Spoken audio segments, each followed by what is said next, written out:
Barangay Ginebra San Miguel Greatest Import muling nagbabalik sa PBA matapos ang stint sa Indonesia.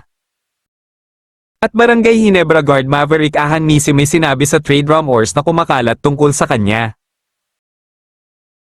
Bago tayo magsimula, huwag kalimutang mag-subscribe at like para lagi kang updated sa mga latest upload natin.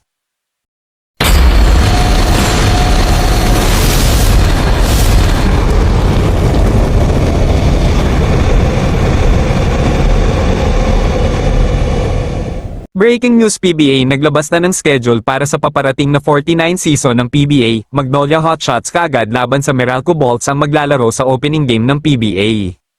Ang Magnolia Hotshots ay ipaparada ang kanilang import na ex-NBA player na si Glenn Robinson III at ang Meralco Bolts naman ay kagagaling lang sa isang championship run last Philippine Cup at ipaparada nila ang kanilang resident import na si Allen Durham. Matagal-tagal ding napahinga ang ating pinakamamahal na liga na PBA dahil binigyang daan natin ang Olympics qualifying tournament na kung saan nakapasok ang ating Gilas Pilipinas sa semifinals round. At sa kabilang balita naman, Justin Brownlee nagbabalik muli sa Barangay Ginebra San Miguel matapos maglaro sa Indonesia at mag-champion sa team ng Pelite Jaya. Si Brownlee ulit ang magiging import ng Barangay Ginebra San Miguel para sa paparating na 49 season ng PBA kung saan inaasahan na madadali niyo ulit ang Barangay Ginebra sa isang championship. Makakasama ni Brownlee sa Barangay Ginebra San Miguel ang mga bagong kuha nilang players na sila Isaac Go, RJ Abarientos at Stephen Holt para tulungan ang Ginebra sa isang title run. Sa kabilang balita, Ginebra guard Maverick Ahan Nisi nasa trading block na para sa Barangay Ginebra San Miguel. Si Ahan Nisi ay narurumors na mati-trade na ngayong season at ang inaasahang mapupuntahan nito ay ang Northport Batang Pier at ang matunag na kapalit nito sa Batang Pier ay ang big man na si JM Calma. Ayon sa mga report, kaya hindi matuloy-tuloy ang trade dahil gusto munang tingnan ng Ginebra kung maganda ba ang magiging performance ni Calma this season bago nila ito kuhanin kapalit ni Ahan Nisi.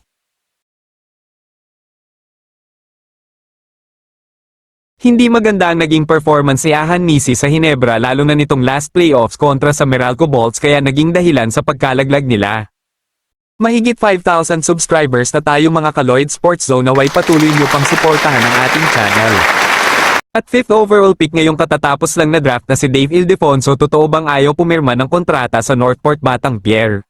Si Dave Ildefonso ay napabalitang nakita sa practice ng Converge Fiber Xers kasama ang kanyang tatay na si Danny Ildefonso. Ayon sa report, ino-offer ng Northport si Ildefonso ng 200,000 sa first season niya at 250 naman para sa next season, pero ngunit ayaw daw nitong pumirma sa Northport at gusto magpa-trade sa Converge Fiber Xers.